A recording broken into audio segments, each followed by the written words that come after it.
بسم الله الرحمن الرحيم الحمد لله رب العالمين وبه نستعين.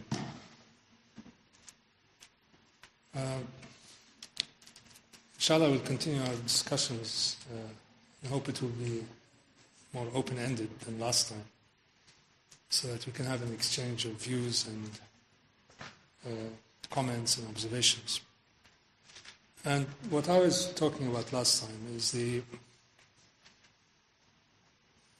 basically, I won't call it an insight. It's something that you have to concur with or not.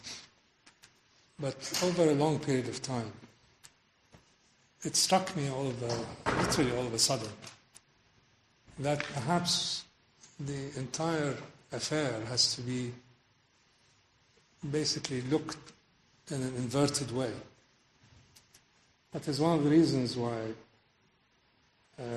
the myriad seekers for enlightenment and insights over the generations have not quite cracked this very hard nut, with the exception of very, very few.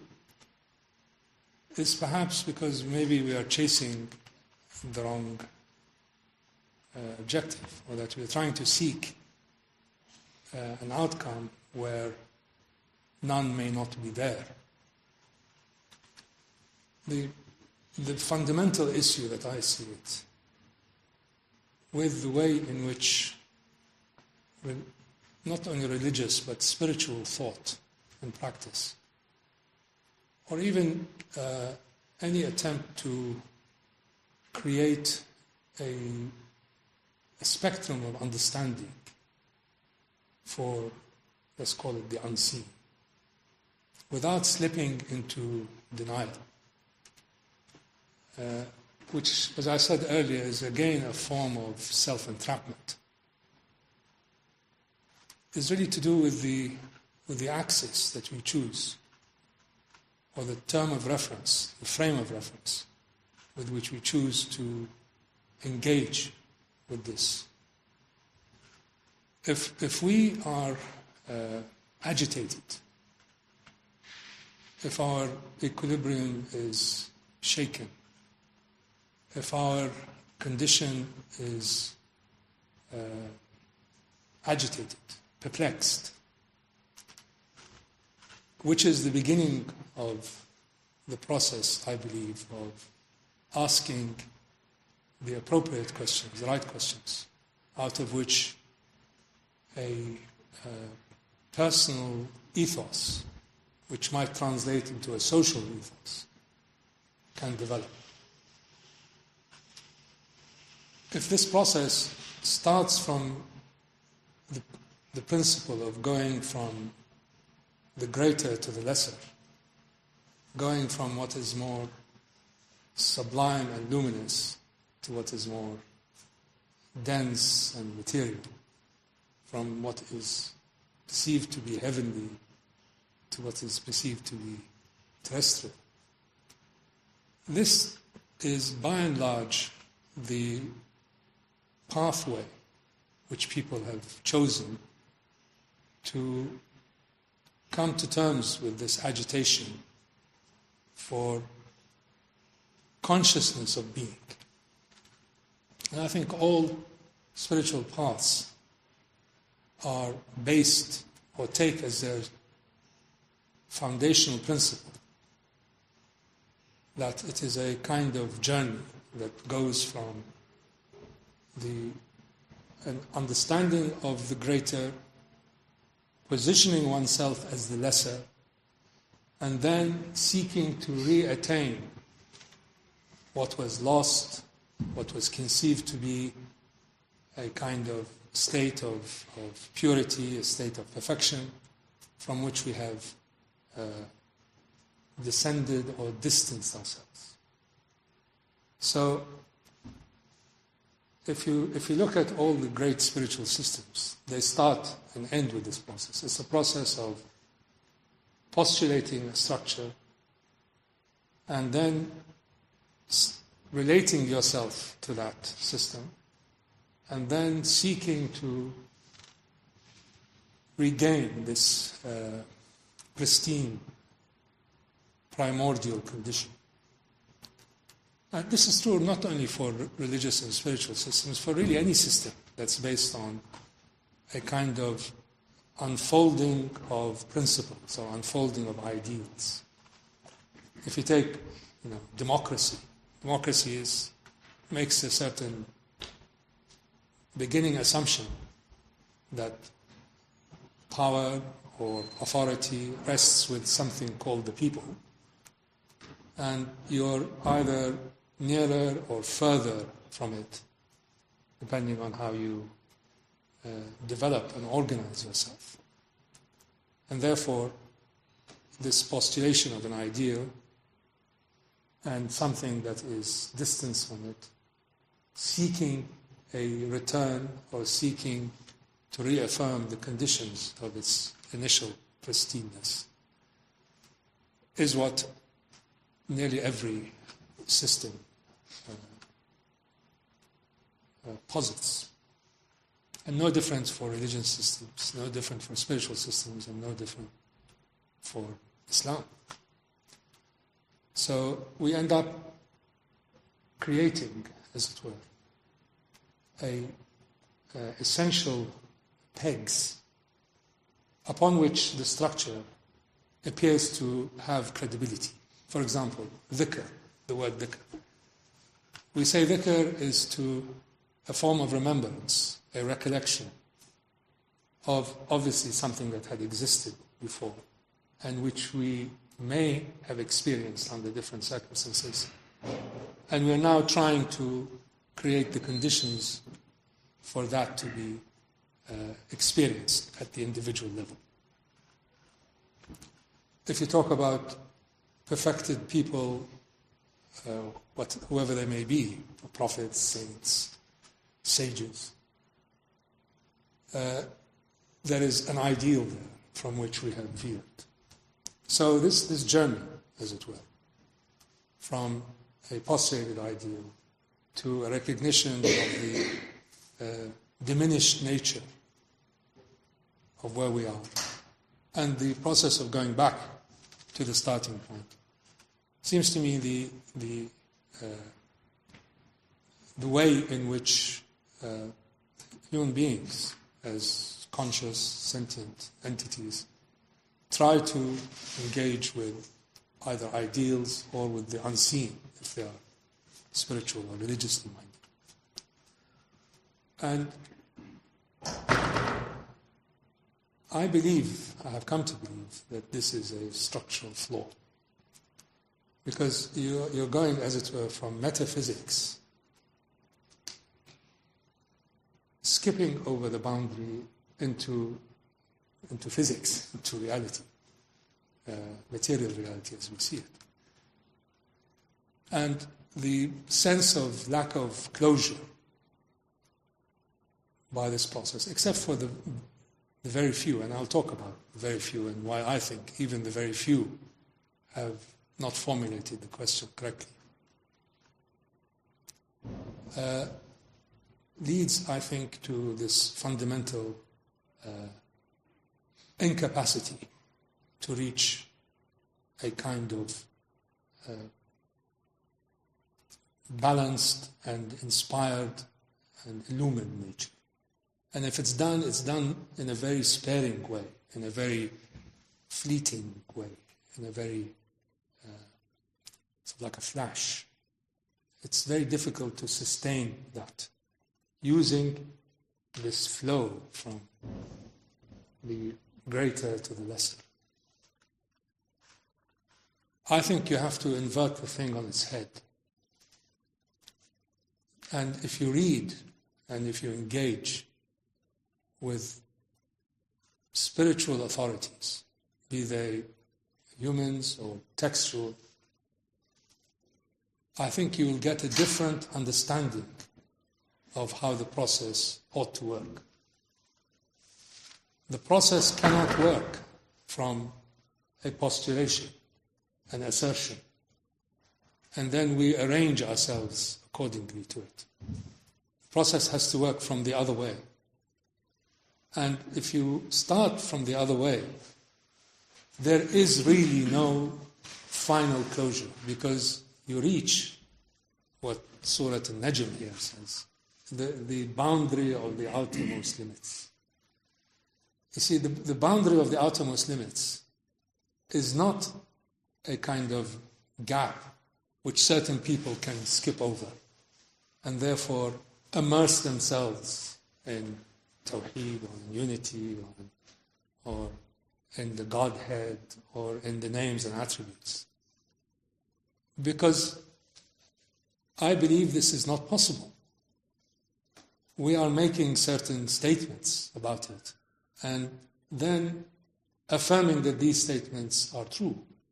The only measure of truth must be your own scale.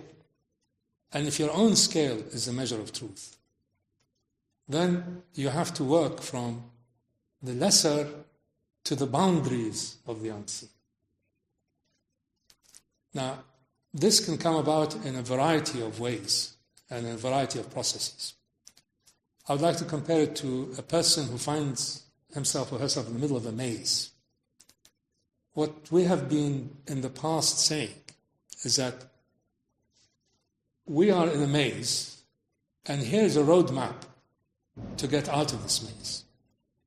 And the roadmap goes in this direction if you're a Buddhist, goes in that direction if you're a Muslim, goes in that direction if you don't want to get out of the maze, you want to stay within the boundaries of the maze.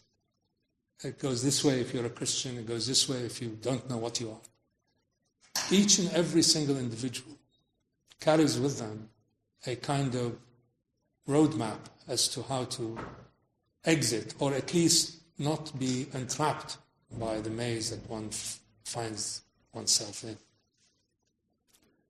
And that is why there is no final outcome. You're given a roadmap, and that roadmap it's like being given a roadmap for Paris without the city signs and the street names. And you're told this is the roadmap for London. At some point, few avenues and few neighborhoods may approximate each other. But it cannot be. This is not the roadmap for the maze. The roadmap for the maze is yourself. Therefore, the whole purpose, I believe, and this is how I've reread the texts and the scriptures and all the great works of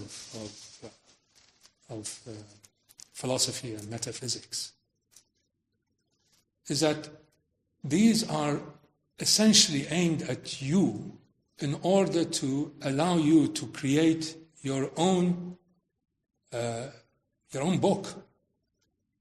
You have to write your own book.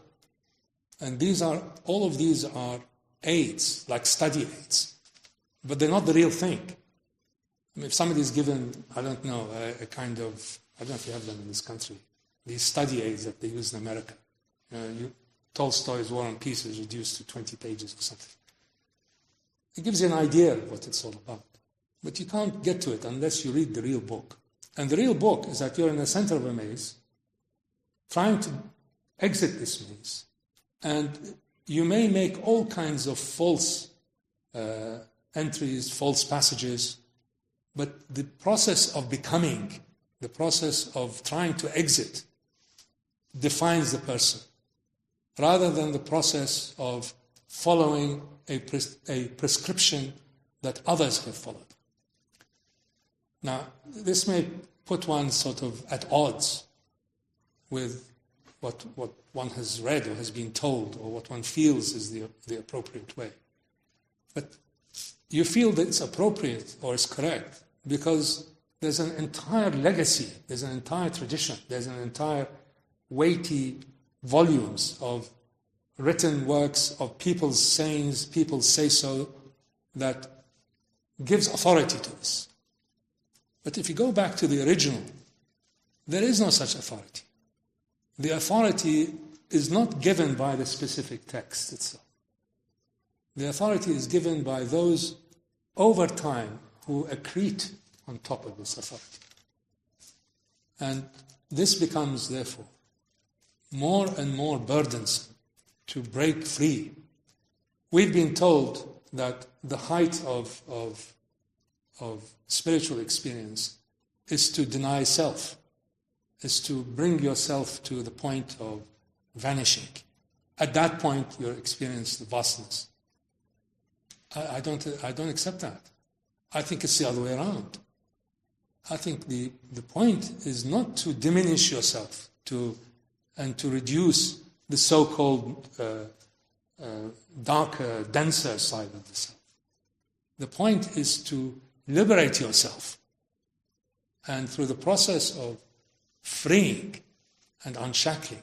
Now, I'll talk about that, because when I say freeing and unshackling, I'm not being an anarchist here. I'm not trying to say that freedom equals no authority. Freedom equals your own deliberate authority. There's a different kind of authority that's exerted on you from outside. There's an authority of tradition, there's an authority of law, there's an authority of family, there's an authority of society, and there's an authority of leadership. But these are all, I think, external agents. They can be positive if they play a part in allowing you to develop and to grow. So, and this is very, I don't want to say it's very subtle, but it is a subtle point. Because here you're trying to grow from the inside, rather than grow according to a blueprint, or rather than grow according to a set of examples, or rather than grow according to what others have experienced in the past as their path to growth. So as you liberate yourself, as you unshackle yourself, I say that you have to do that in a constructive way, not in an uncritical way, but in a constructive way within strong inner authority. You will then begin to fill the voids in yourself, and you will become more and more of a fulsome person from which light will emanate. And it does emanate, I've seen it.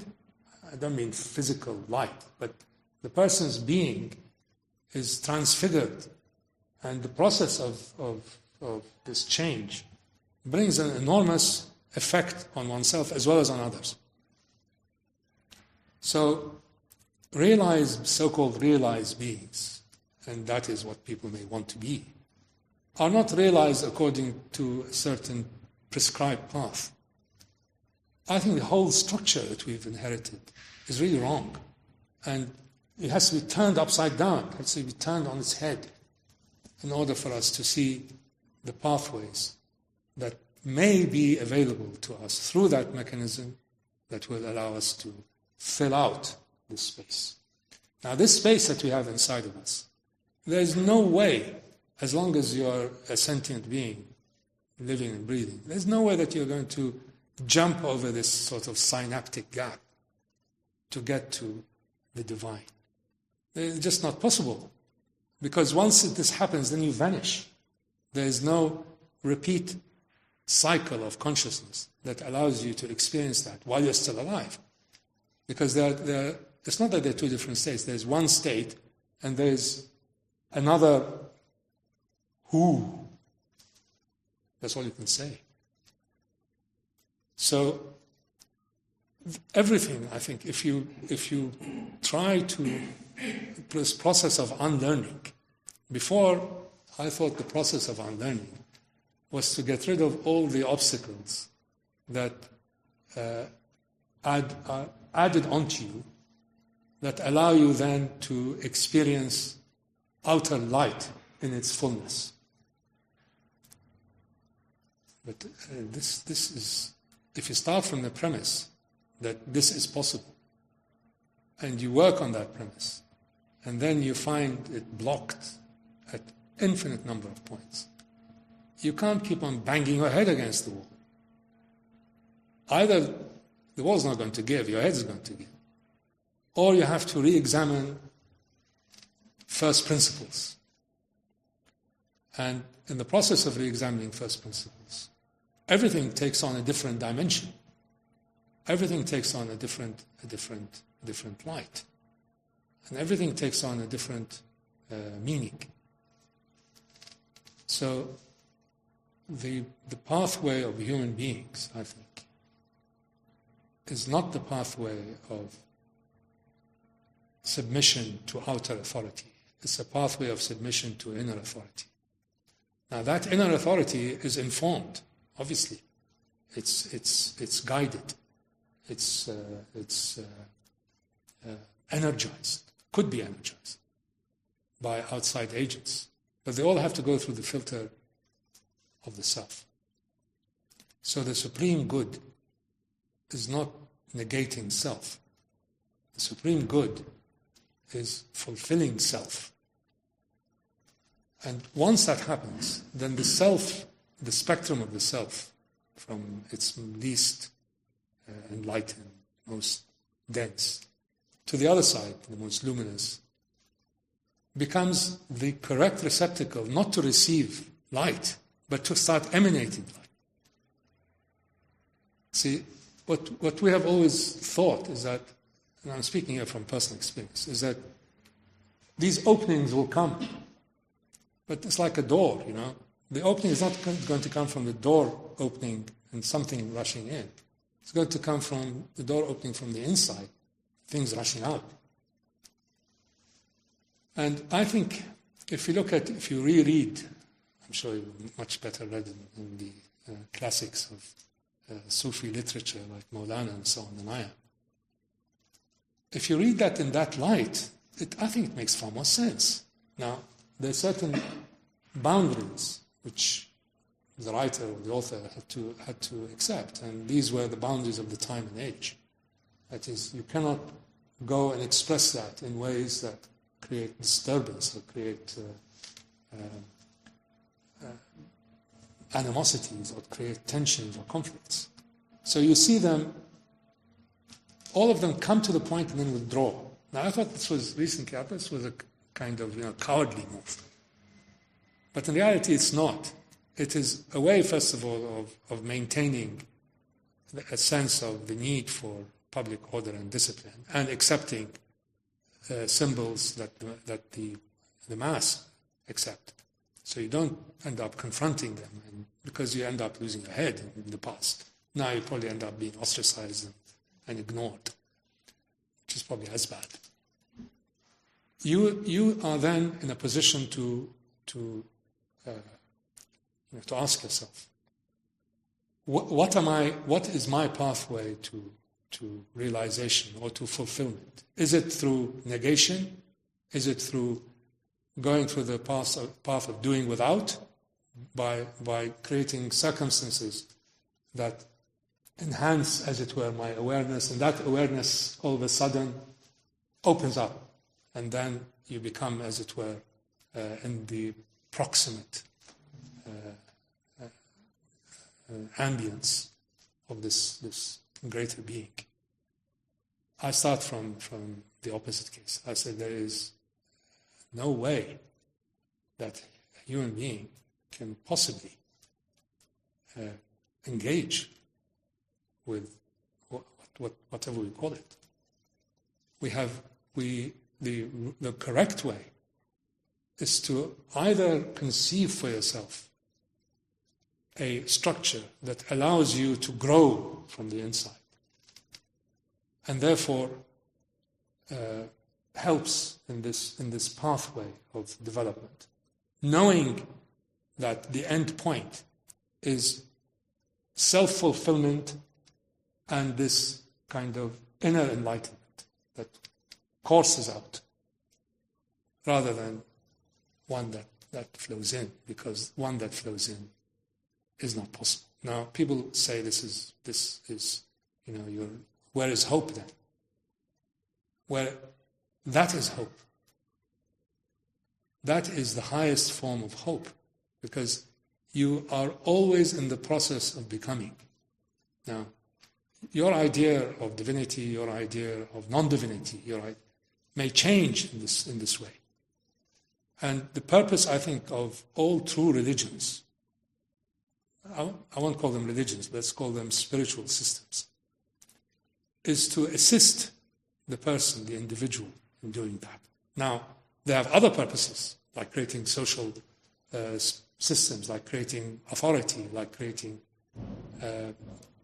ways in which the let's call the common man or woman, the person who may not have the himmah or the desire or the drive to do that, how will they exist? Well, it's better for them, I believe, to exist under that kind of authoritative way than not to have any authority. It's better to have the illusion that you are going to be able to reach a point where you can make this synaptic jump for most people. But for those who really have a desire to break out of this, then this, my experience, and all I can tell you is my experience, I'm trying to be sort of existential here, is that it has to come from a rereading, as it were. You have to stand on your head to see how all of this pans out. I can stop here and ask questions, or I can continue. It's up to you. If you have any questions. There's been a lot of questions.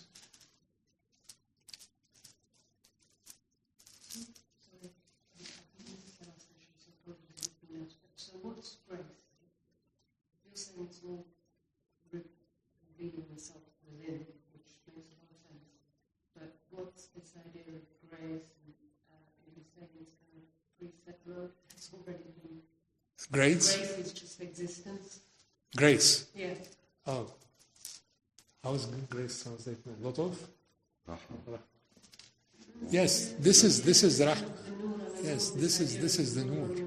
Yeah, this is the nur, because the connection.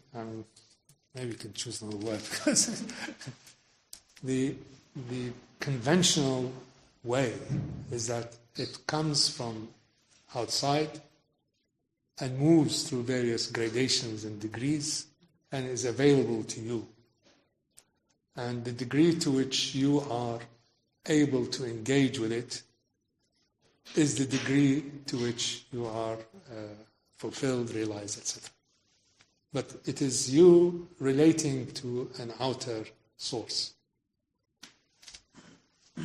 My belief, I won't say assertion, is that if you start from the premise that in Islam we say Allahu Akbar. Allahu Akbar doesn't really mean Allah is greater. It means the divinity that you are trying to conceive in your mind is greater than anything you can conceive of. So why bother? Just make that statement. So if the statement about the absolute is absolute, then all these gradations and hierarchies and pathways and passageways have no reality to them, because the starting premise is unknowable. So everything that emanates thereafter must be a construct of human beings. Now, the degree to which that construct partakes with sacredness, let's say, is the degree to which that person fulfills and fills his light. Now you say, well, what is then the role of prophecy? Well, prophecy is when that light that's within that person engulfs that person to the extent that it overflows and begins to affect others. But that light is not a universal light. That light is a relative light. It's a light that is of, for, and by that individual.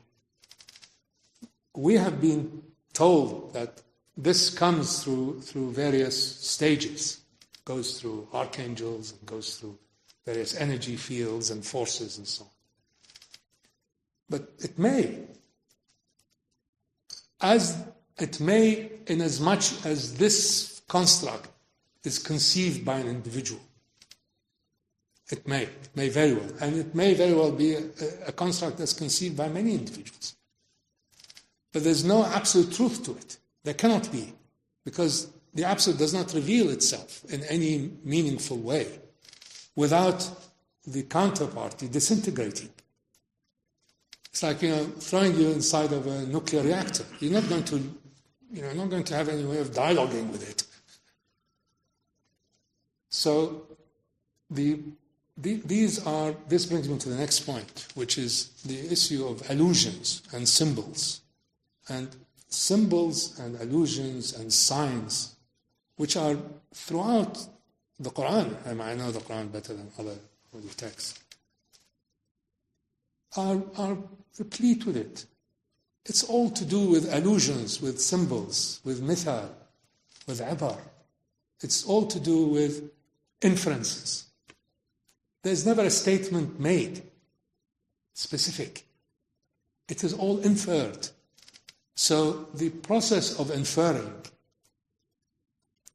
as it is realized through an individual being who fulfills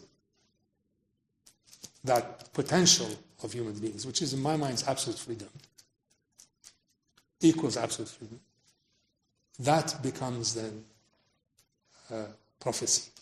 That becomes then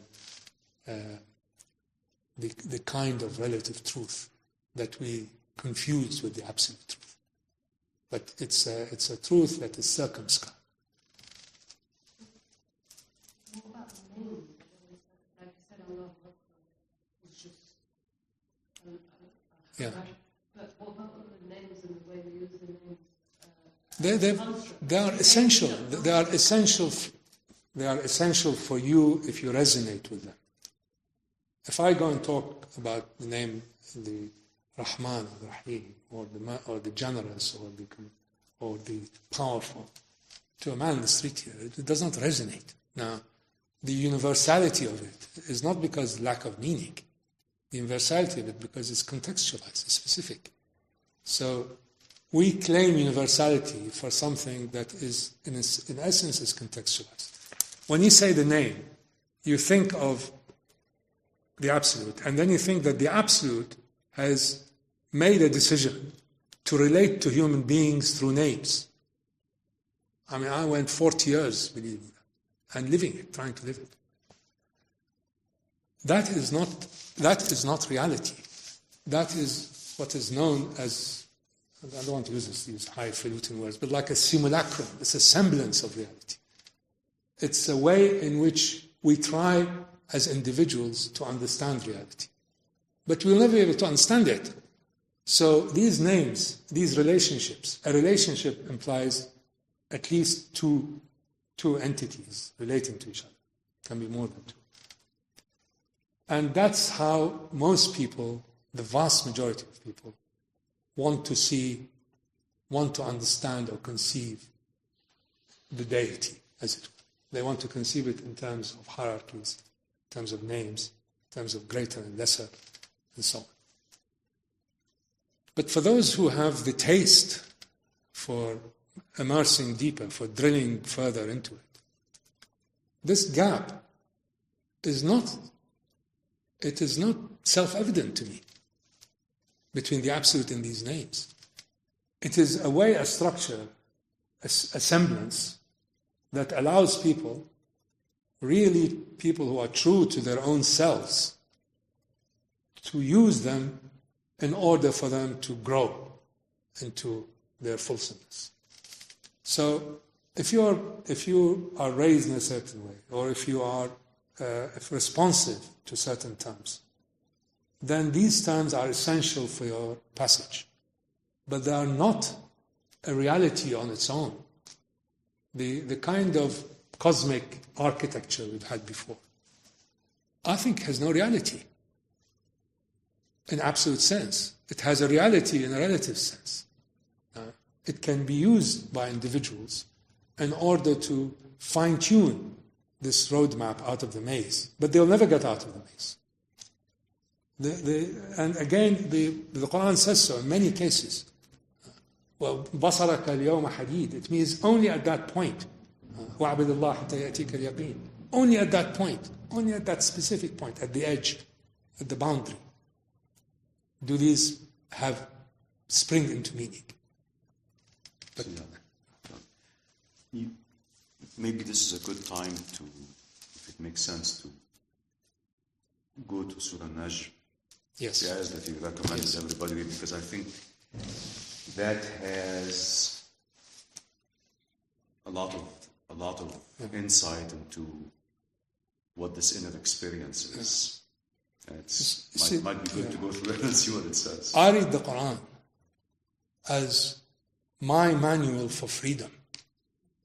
I don't read it as a kind of text that has in it a divinity that is inviolate. And that's what it says about itself too.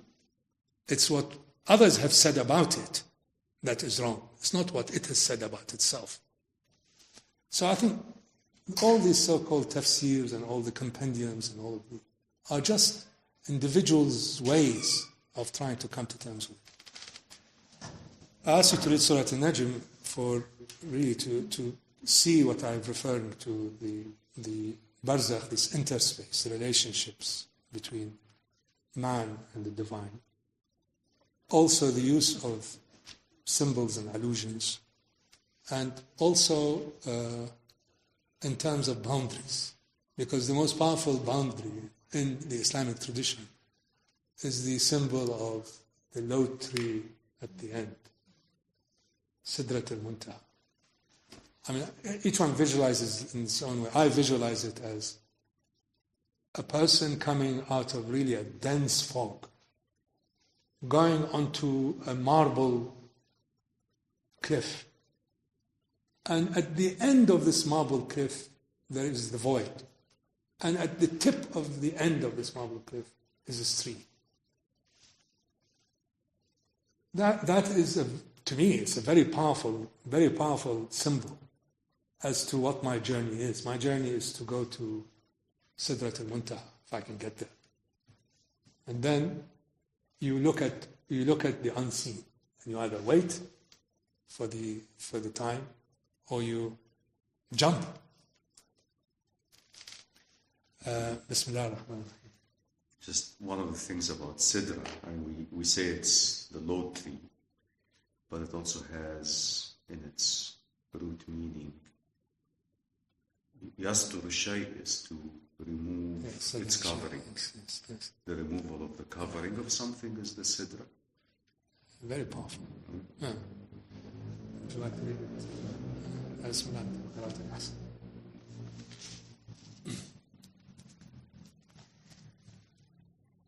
أعوذ بالله من الشيطان الرجيم بسم الله الرحمن الرحيم والنجم إذا هوى ما ضل صاحبكم وما غوى وما ينطق عن الهوى إن هو إلا وحي علمه شديد القوى ذو مرة فاستوى وهو بالأفق الأعلى ثم دنا فتدلى فكان قاب قوسين أو أدنى فأوحى إلى عبده ما أوحى ما كذب الفؤاد ما رأى أفتمارونه على ما يرى ولقد رآه نزلة أخرى عند سدرة المنتهى عندها جنة المأوى إذ يغشى السدرة ما يغشى ما زاغ البصر وما طغى لقد رأى من آيات ربه الكبرى صدق الله العظيم. This translation by Asad. He's he uses an idiosyncratic way. Najm in Arabic is a star, and vast majority of translators say it's the star, it's as the star set, as the star sets. He says, because the word najm can also mean a kind of unfolding, so it's both a star as well as an unfolding, and he uses the unfolding. Very rare, but he does it. Consider, Bismillah ar-Rahman ar-Rahim, consider this unfolding as it comes down from on high. This fellow man of yours has not gone astray, nor is he deluded, and neither does he speak out of his own desire. That is but an inspiration with which he is being inspired, something that a very mighty one has imparted to him, endowed with surpassing power, who in time manifested himself in his true shape and nature, appearing in the horizon's loftiest part, and then drew near and came close until he was but 2 bows' lengths away or even nearer. And thus did Allah reveal unto his servant whatever he deemed right to reveal. The servant's heart did not give the lie to what he saw. Will you then contend with him as to what he saw? And indeed he saw him a second time, by the lote tree of the furthest limit, near unto the garden of promise, with the lote tree veiled in a veil of nameless splendor. The eye did not waver, nor yet did it stray. Truly did he see some of the most profound of his sustainers' symbols. Now, it combines 2 things, this surah. One is the Isra of the Prophet, the Mi'raj, the ascension to heaven, which in folklore there was Buraq, and there's this winged mule-like animal, and various levels. And the point where the Prophet ﷺ reaches the end where even Jibreel pulls back. Now the Quran doesn't really give, I think, credence to all the tafsirs that were put onto it, all the interpretations that were subsequently put onto it. For example, something that a very mighty one has imparted to him. Now it's been assumed that this refers to the archangel Jibreel.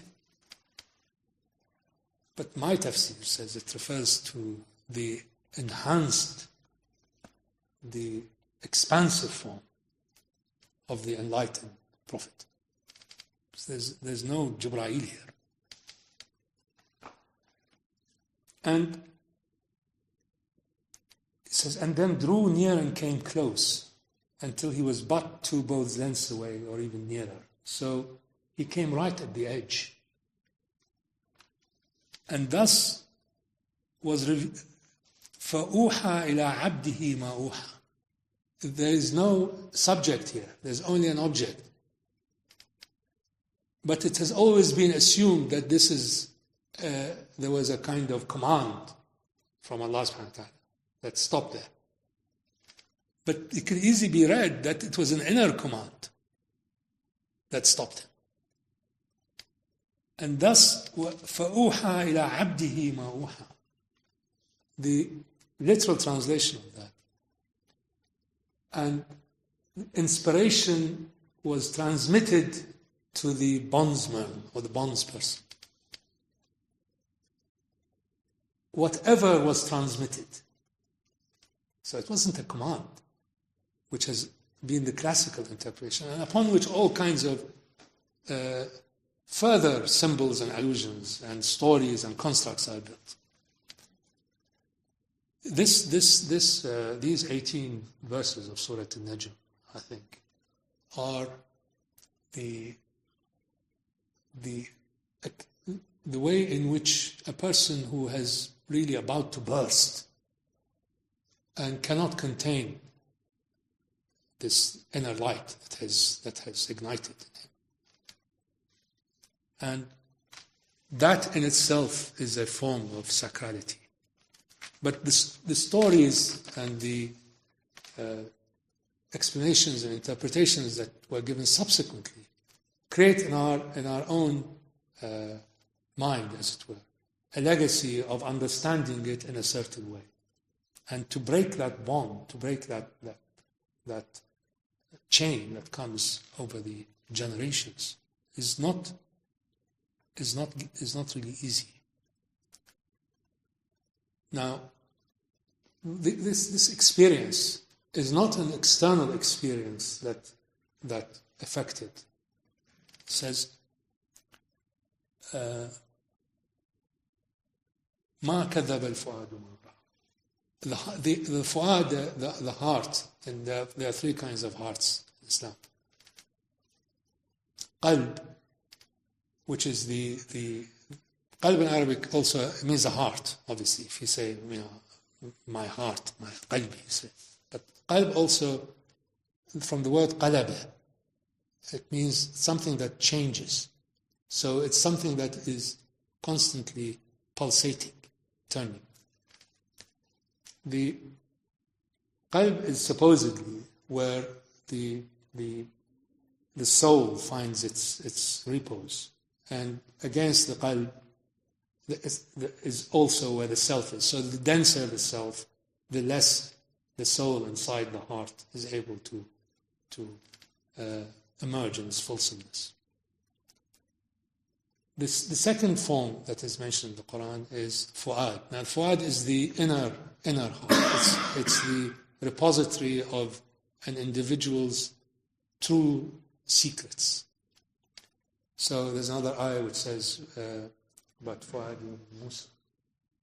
When this inner heart of Musa, Prophet Musa alayhi salam's mother, is called Asya, commonly known as Asya, became tranquil, she then let go of the child. So it is a faculty that is not controlled by the mind. It's not affected by the mind. And this is where the fuad is. Because the heart of the heart is known as the lub, the core.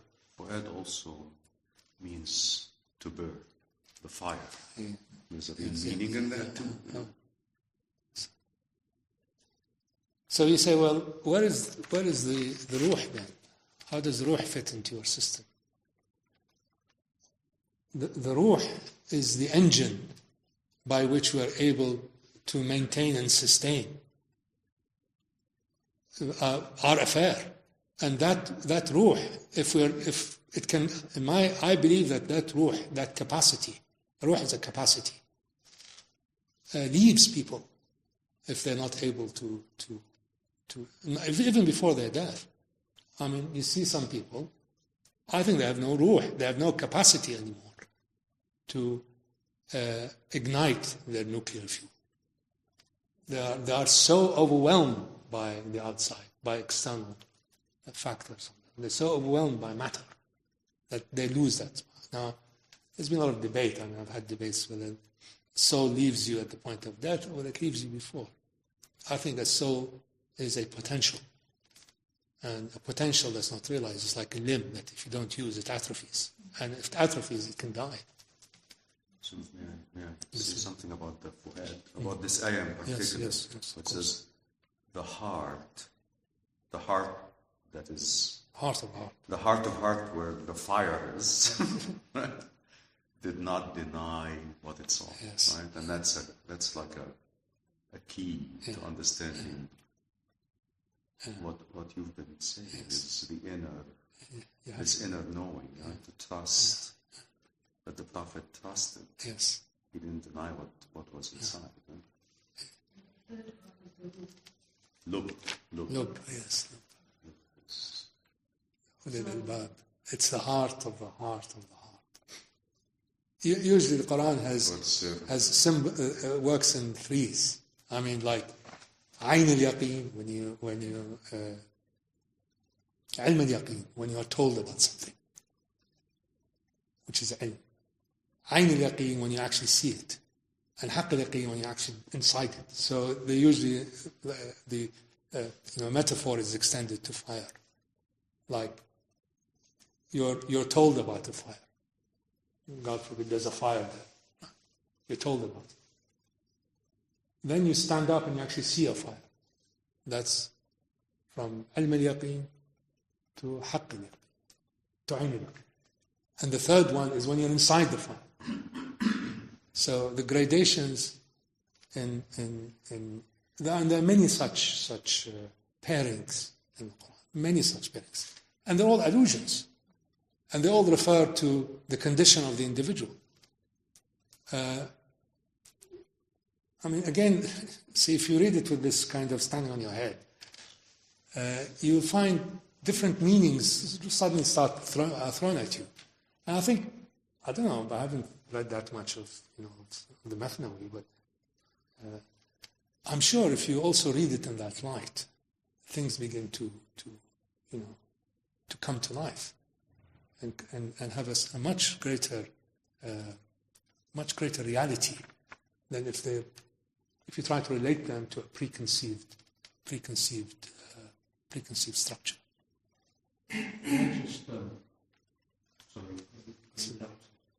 No, I just love this surah. It's your understanding or definition of freedom,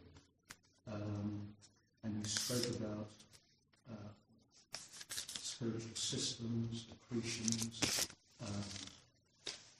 not having those imposed on you in a sense. But, for example, this is Arbery's Arbery's translation of the Quran. And is it doctor by Iran or not? No, I'm just being facetious.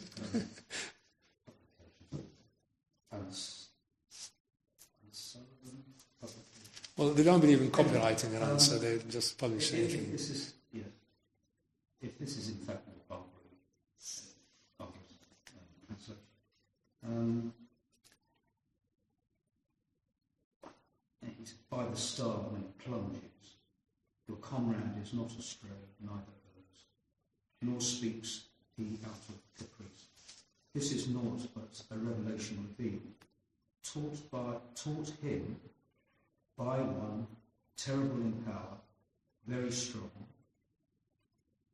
He stood poised, being on the higher horizon. And then it mentions the 2 lengths away.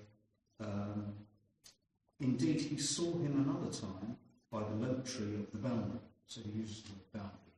So, but Arbery, if we accept this as correct, this is not but a revelation revealed, taught him by one terrible in power. So, from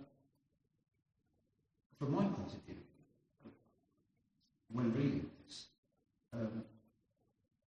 I don't see it as any sort of imposition or something that's counter or contrary to my expressions of free thought, synthesizing things freely. But it's not unreasonable to say, well, your translation, I don't know where you received that translation, is, or might be slightly different from this. And therefore,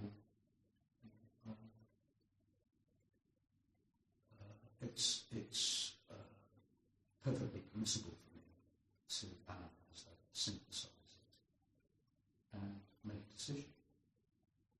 So, I have no quarrel with that whatsoever.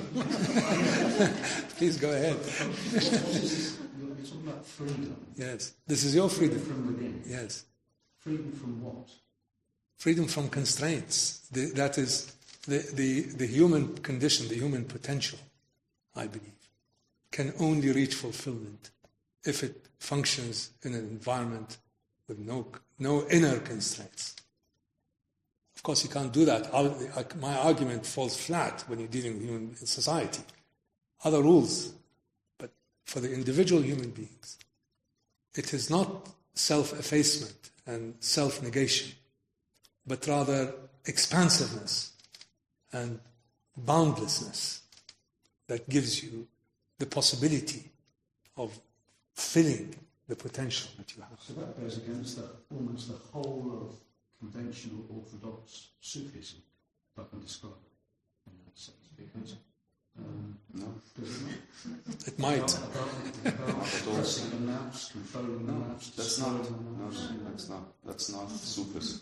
It's not about that. It's everything is Look, I'm talking about conventional Sufism. Well, no, not even conventional. No. Yeah. I'm not talking about So the Sufism that exists. we can understand the nafs that needs to be deconstructed, which is the limitations, the things that keep you bound, that keep you in chains, so that you can have this experience of inner expansion. Because the limitations are also within you. That's what needs to be experienced, that goes away, that melts from. But if it goes against conventional Sufism, so what? I mean, supposing the true path, according to them, is to accept authority and to accept certain rules and accept certain practices. If they just don't liberate you, what's the point of them?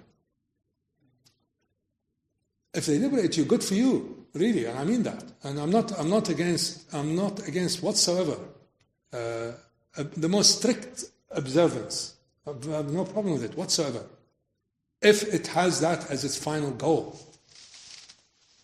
But if it doesn't have that as its final goal, it is not appropriate for it's appropriate for those. And I don't want to be elitist here, but this is not a thing for everybody. Most people want authority. Most people want to be told what to do. Most people want to be given a kind of, quick fix to their problems. With me, it didn't work. It might work with others, but I'm just saying what I believe is the true purpose of this entire existence, is to find meaning within itself. And if you've done that, I think this is what the Quran says, those ذو حظ عظيم فوز ذو حظ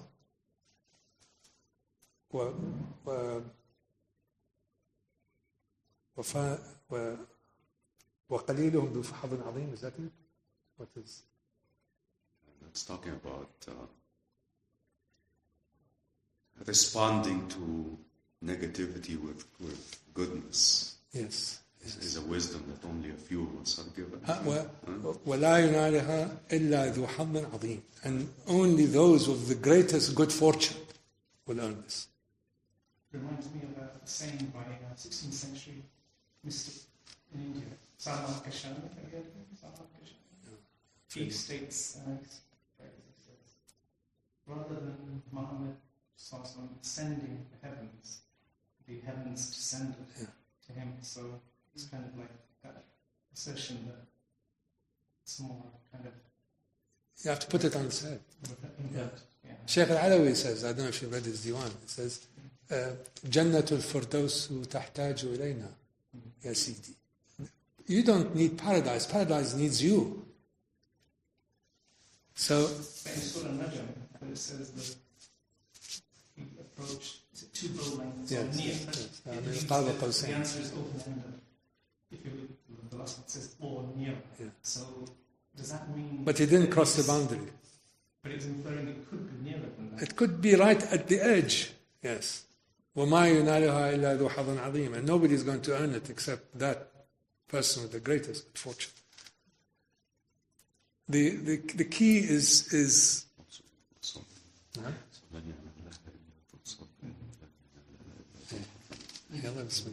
except those who have patience also have to add to that. But it's a wonderful journey, even if you're in a maze and you want to get out and you're actually all geared up to get out and you don't get out, you still have done what is in front of you.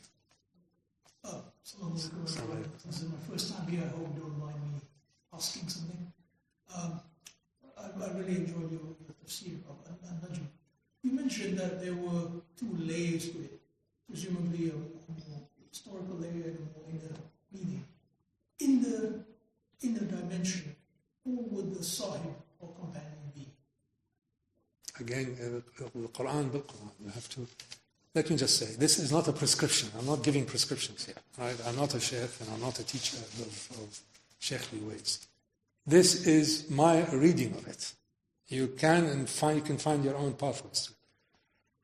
In Surah Qaf, right, there are three kinds there's three kinds of selves within inside you. There is the shahid, the witnesser, and there is there's the qareen. The one that we're referring to here is the qareen. That is a kind of shadow self that walks with you all the time. And there's a witnesser, witnesses what you're doing. Shahid, qareen, and what's the third one? Sidi Muhammad, I forgot. Surah Qaf, the three types of self, if we have a Quran. Yeah. Well, we're not done with Najm yet, but Anne wanted to answer. Sorry. Yes. I just wanted to raise some thoughts I had when I read Surah Najm. I forget how many times I read it before, but I suddenly thought about the relationship between the first 18 ayats and the ones that come after. And the ones that come after are about denying the tradition of the three goddesses. Yes. Lat wal Azza wal Manat, yes. Yeah, and I sort of related that rather to the heart is the one that knows.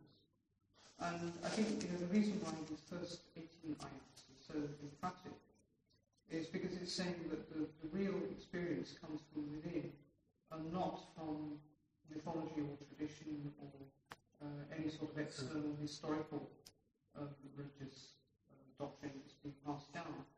And therefore, basically, he's saying to people, how can you deny the truth of real inward revelation?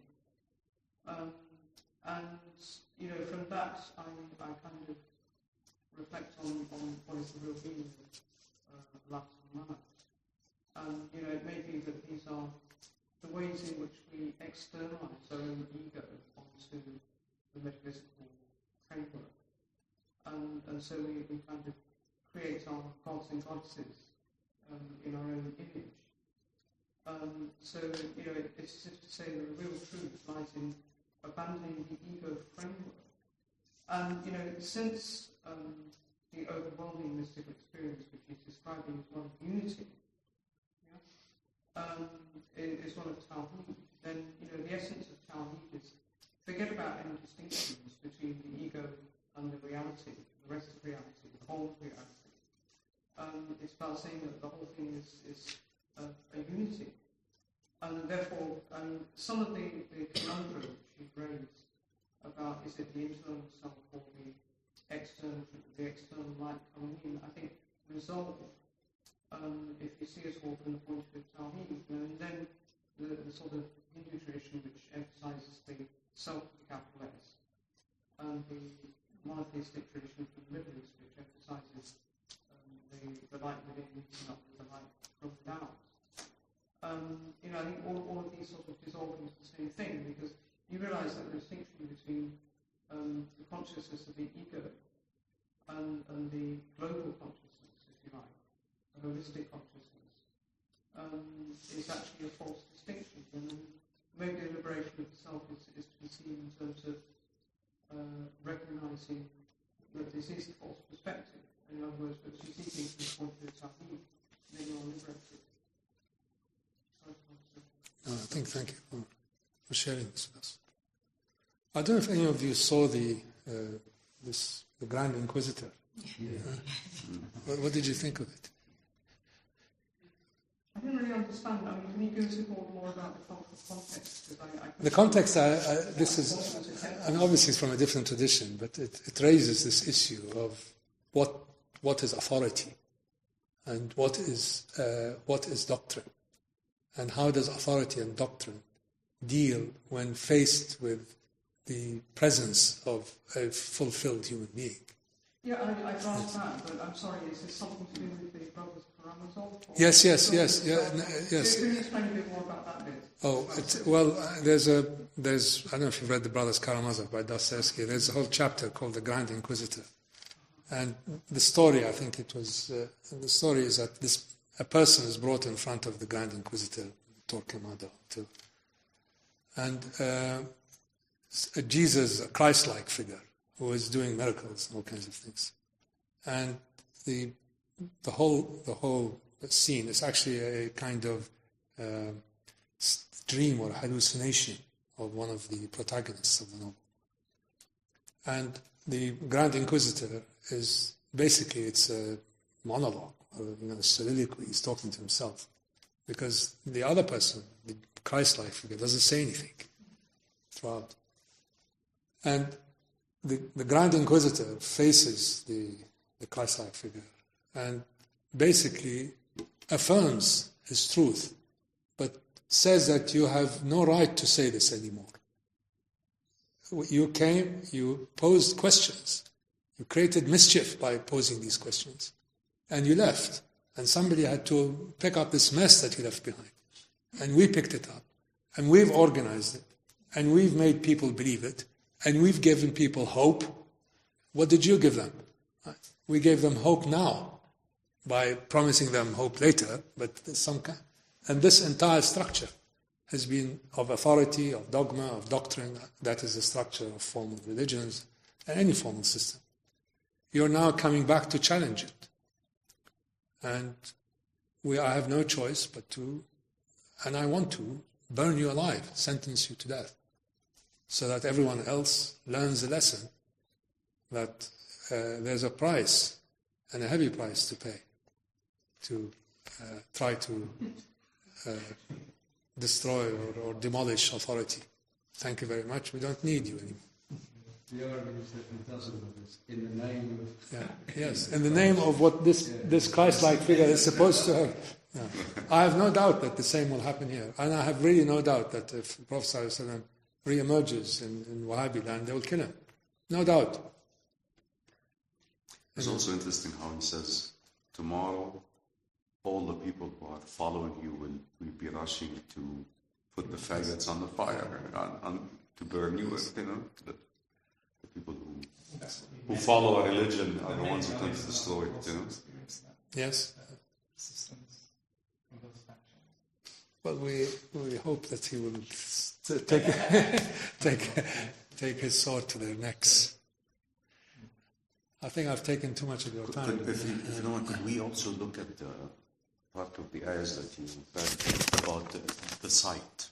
ما زاغ البصر وما طغى. Tell us what you think about that.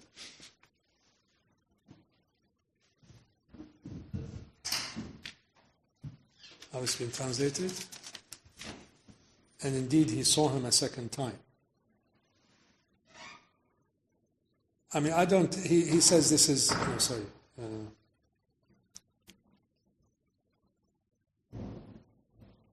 ما زاغ البصر وما طغى. The eye did not waver, nor yet did it stray.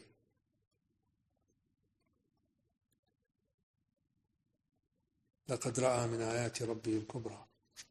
Yes, he saw the profound signs, but through his fu'ad, through his inner being.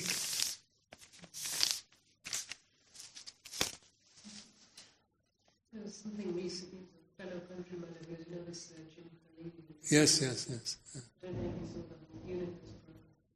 It started from that. Started from studying how they tried to study the stars and the ages of the stars and the age of the universe, whether it's actually expanding or constricting and what the dark matter was. And in the end, they decided that there's a dark energy, a dark energy. They don't quite know whether it's going to expand or contract the universe, but they don't know what it's going to do. And it's unfathomable. So he ended the program with this link to www. And then the kids have been watching with me and they were like, what? I was like, yeah, that's the answer. There is no answer. But it's like, how can this little man try and fathom something when the universe itself, the physical universe, or what we think of external intellect, and I think there's verses pertaining to that. I mean, you've said some of it. It has to be through whatever inner channel or whatever can be created. But I think the only danger, perhaps, of your talk, from Mullah like me, is that you have to have some methodology, and I think this is where, yes, it's nice to start with that, but then you have to live your life. And it's very difficult to take that metaphysical principle and then try and live with that without completely going nuts, kind of losing it slightly. So that, but I see what you're saying. That's the inner work, and then there's the outer work, which is just to be as normal appearing as possible. No, I mean, it has no, what I'm saying has not to cause suffering and not to, It has no universal implication. Yeah. Really, none. Yeah. I mean, my journey is mine, yours is yours. The only thing I can say is that each person is stamped in a certain way, and you know how you're stamped. You know how whatever forge made you. As to paraphrase Blake, you know at the end which way you're tilted, how you're oriented, and I think never go against this axis of yours. So if your axis of yours is to respond to authority, respond to systems, fine. This is your pathway, your particular key. If your axis is, anarchic, maybe mine is anarchic. That's my problem. So, but when you have to deal with others, there's a certain courtesy to it. You can't just, well, you can, but it's not advisable. So how do you deal with this?